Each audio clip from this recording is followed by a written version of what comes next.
Maybe people around you are getting married, having kids, landing their dream jobs, or maybe it's something simple like showing off a six-pack transformation.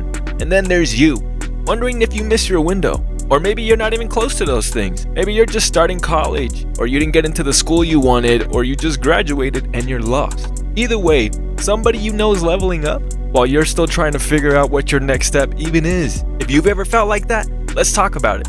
If you're new to the channel and wondering why everything's animated right now, check out some of our previous videos to see why. The world is obsessed with timelines. By this age you should be here, by that age you should be there. Social media just makes it worse because nobody posts their worst moments, the times they failed and where they wanted to give up. Unless of course the whole point of that post is to post about the worst moment to show a transformation or something. No, they only show you the good parts.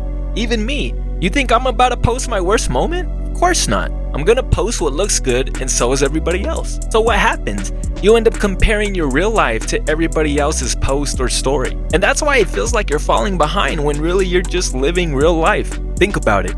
When you first meet a girl and go on a date, you're on your best behavior. She's showing you her best version, you're showing her yours. And then of course later on, once you truly get to know each other, that's when you start figuring out what annoys you about her and what annoys her about you. It's the same thing with social media. The way I've always seen it is this life doesn't really matter the way people think it does.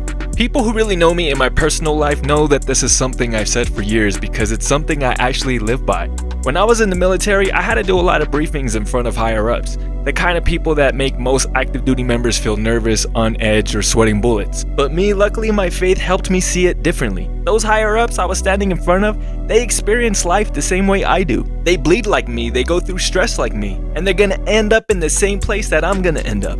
Only Christ is the judge, and based on his promise, we know the next life is real. That's why I live the way I do, because at the end of the day, you can't take anything with you. Not money, not followers, not that degree, not even your stress. So why carry it into tomorrow? Why drag comparison into your next season when you can't even take it into the next life? Now don't twist what I'm saying. I'm not saying that this life isn't important at all, because it is. We're living it right now. So this isn't a license to be lazy and kick your feet up.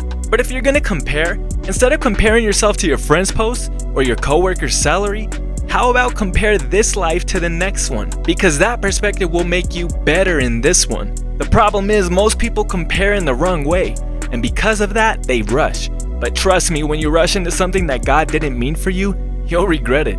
So take your time. It's not about being lazy, it's about preparing yourself. I tell my brother this all the time. Take your time. Be like the people who see driving as cruising.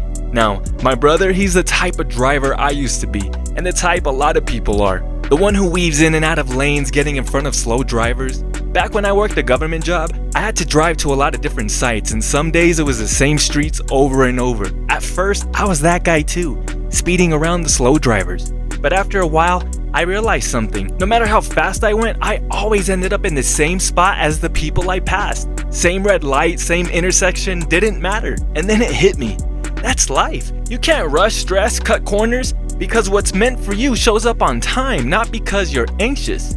You can't force God's timing. So why wear yourself out swerving through every lane when the slow lane, the one where you just cruise, still gets you to exactly where you're supposed to be? I drive in that lane now. I guess I'm an unk. But I've learned to trust that you'll get there on time regardless. Here's what we need to understand. Just because it hasn't happened the way you thought doesn't mean it won't.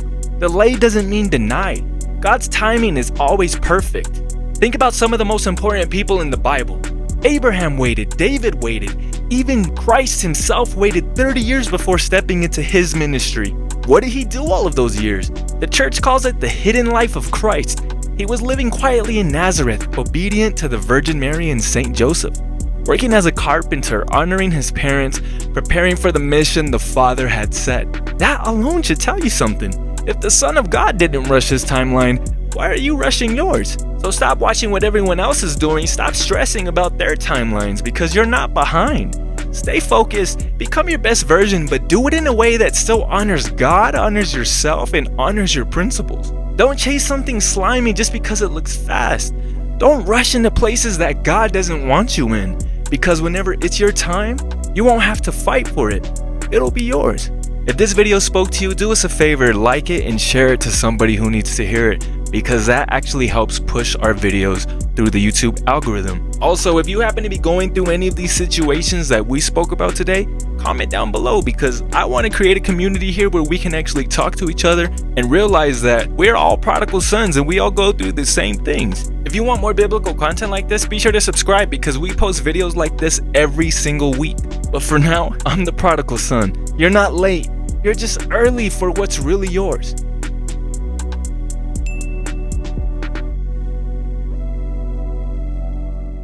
So what happened next? He gotta have his fun, but guess what? He didn't necessarily keep track of his money. He didn't realize what he had and then he ran out. No more parties, no more money, no more friends, just emptiness and regret.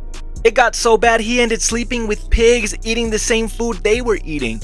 And maybe you're not in that exact same position, but either way, a lot of people are still sitting there asking themselves, how did they end up where they are? And sometimes when they hit their lowest point, some people run to drugs, start stealing, and numb themselves just to get through the day. But what did he do? He ran back to his father. He thought even if he just begged his father to take him back, even as a servant.